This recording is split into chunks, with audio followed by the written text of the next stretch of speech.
Good evening, ladies and gentlemen, girls and boys.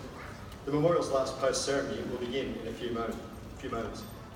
To maintain the dignity of the service, please consider the following. Mobile phones should be switched off or turned to silent.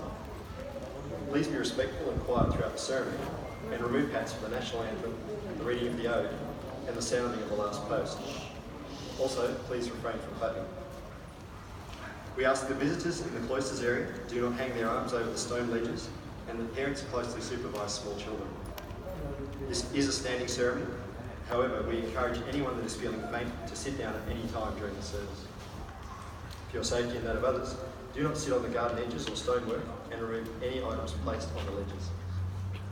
The commemorative cards on wreaths and floral tributes laid during the ceremony will be archived by the memorial and kept in perpetuity. The last post ceremony is broadcast on the Australian War Memorial's website, Facebook Live and YouTube channel. Please feel free to take photographs or film the service, and we encourage you to share your photos to the memorial's Facebook page. Thank you. The last post ceremony will commence shortly.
Good evening, visitors.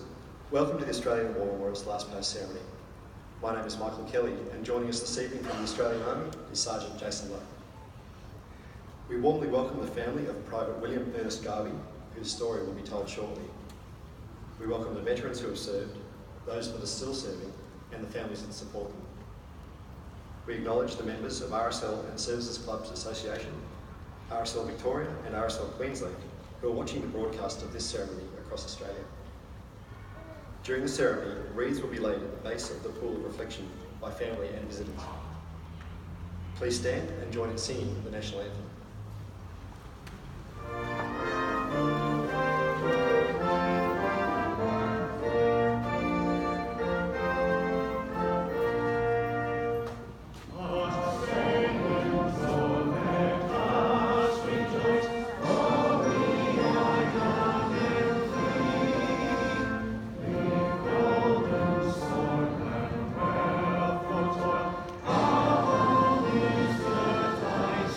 See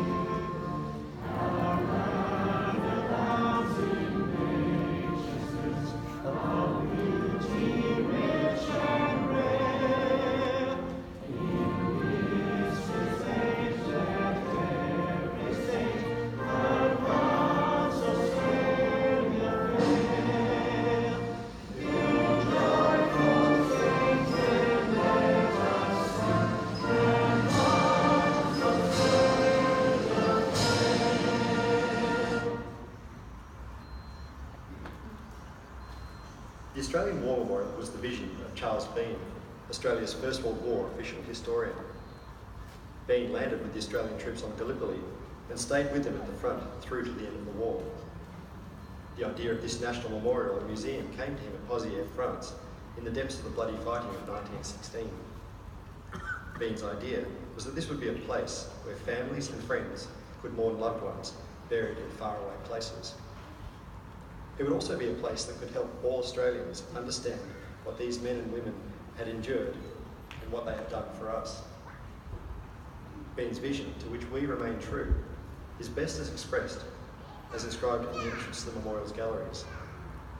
Here is their spirit, in the heart of the land they loved, and here we guard the record which they themselves made. Tonight we will read the story behind just one of those on the roll of honour, which lists the names of more than 102,000 men and women who have given their lives for us in war and operations for more than a century. But first we present a lament, Flowers of the Forest. Wreaths or floral tributes will now be laid at the base of the pool of reflection.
Today, we remember and pay tribute to Private William Garvey, who died while fighting in France in the First World War.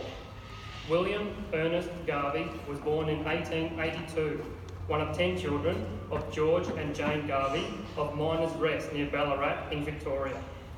He grew up near Ligonatha, attended school at Marden South, and on the eve of First World War was working as a well borer in the Marden area.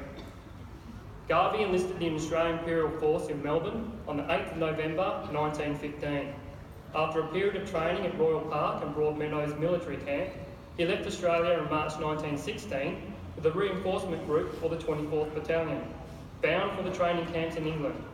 He traded on the Salisbury Plain near Wiltshire before sailing for France in August 1916. William arrived on the Western Front at a time when the AIF was recovering from heavy losses suffered on the Somme. The 24th Battalion fought its first major action at Pozieres in July and had participated in the bitter fighting at Mouquet Farm throughout August. William joined the battalion as it came out of the trenches at Mouquet Farm and spent a brief period near Ypres in Belgium, in what was then a relatively quiet part of the line.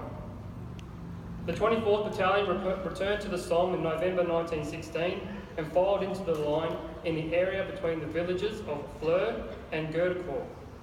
By this time, the fighting of the Somme had pettered out, as British and German troops prepared to hold their respective positions throughout the following winter. Rotating in and out of the front line regularly, the battalion was also involved in light railway construction and road work to maintain the lines of supply and communication up to the forward areas. Due to casualties in other battalions, principally from illness, companies of the 24th Battalion were constantly being sent up to the firing line to reinforce the Australian position throughout November 1916. ANC companies of the 24th Battalion were in the process of relieving B&D from holding the front line when German artillery shelled the Australian troops that congested the narrow communication trenches. On the 18th of November 1916, Garvey was wounded by shrapnel in the leg and thigh and evacuated to the 36th Casualty Clearance Station at nearby Hilly, where his wounds were treated.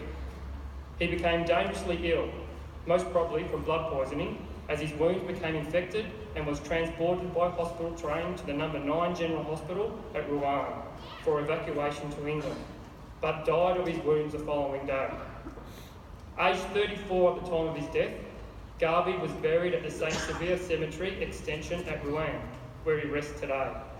A small epitaph on his headstone reads, "Deeply mourned by his sorrowing mother, brothers and sisters."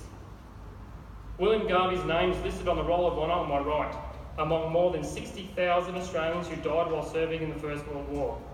His photograph is displayed today beside the pool of reflection. This is but one of the many stories of service and sacrifice told here at the Australian War Memorial. We now remember Private William Garvey, who gave his life for us, for our freedoms, in the hope of a better world.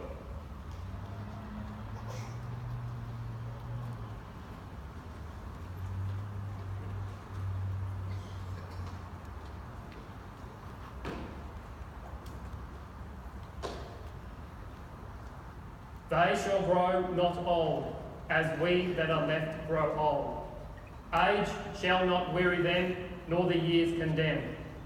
At the going down of the sun and in the morning, we will remember them.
We forget. Lest we forget.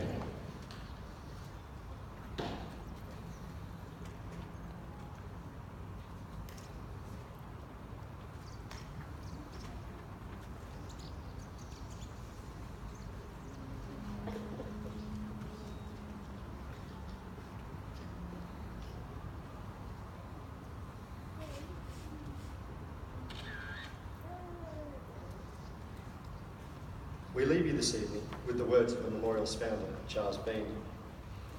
Many a man lying out there in the scrub, or at Posier, or in the low scrub at Gallipoli, with his poor tired senses barely working through the fever of his brain, has thought in his last moments, well, it's over.